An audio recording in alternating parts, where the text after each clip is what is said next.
And that's what Jesus is saying. Abide. Richard spoke a bit about this the last time, but I wanted to add a South African spin on it. I've got my friends from South Africa here. I had to bring them along because I don't see the Kiwis here. So I'm talking about rugby union now. And you guys are all AFL guys. So when I talk rugby union, it's like, again, it goes over your head, you know. So I wrote a book for a South African rugby player named Jannie de Beer. And the South Africans know him very well because he broke a world record in 1999 at the World Cup in the quarterfinal when South Africa played against England. And he, up to today, from 1999, it's still a world record. He kicked 5 drop goals in a test match. That is still a world record. And he kicked it all in the second half. Hence, the book was called High Five. Now, incidentally, when I released the book in 2014, we had gone back from New Zealand to South Africa in 2012. We had gone back with our 4 daughters because Jethro wasn't born. And Jethro was born during the time that I wrote this book. Jethro was born on the 24th of August. The book was released in August. And he was our 5th child. And the book was called High Five. And then I'll make a joke and I say that, Jolene says, well, Myan released the book High Five. We had our 5th child. She says, thank God he wasn't writing Alibaba and the 40 Thieves, because it could have been a bit difficult. But I digress. And the reason why I want to share about Jannie de Beer is that there's a lovely story that I heard from one of his teammates when I went down to research the book. And Jannie was a number 10.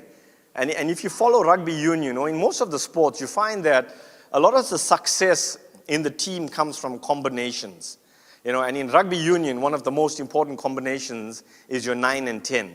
Your scrum half and your fly half. Your halfback and your first 5. That's a very important combination. And it was the night before a big game. It was a curry cup. Not an Indian restaurant, but it was the game. There, a big competition called the Curry Cup. And the night before, the number, so Jannie was a number 10.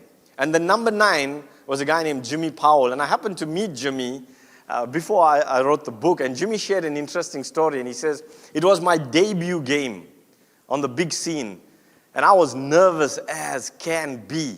And my only thing going through my mind was, what if I drop the ball? What if I, make a mistake? And I'm playing alongside, at that time, one of the world's best. Jannie de Beer had kicked 5 drop goals. Everybody knew him.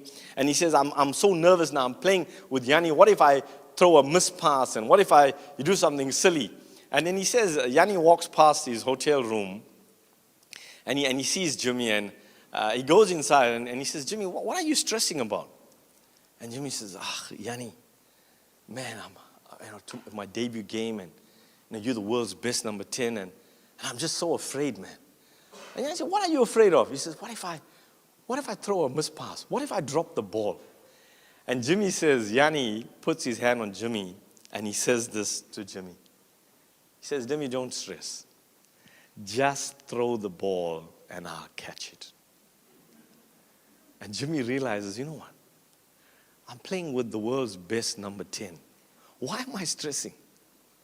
That's all I got to do. Just throw the ball to him, and he'll catch it. And I looked at that and I said, wow, we don't realize who we connected to. We don't realize that we're connected to the God of the universe, the creator of everything. He knows we will mess up, but he takes our mess and he gives us a message. He takes our scars and he turns them into stars. And sometimes, like Jimmy, we stress. I got to get it right. I got to get it right. I can't make a mistake. I can't make a mistake.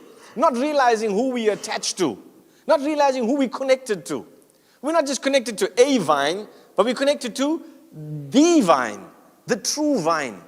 And similarly, we need to learn that we got to stay connected to whom God has put us together.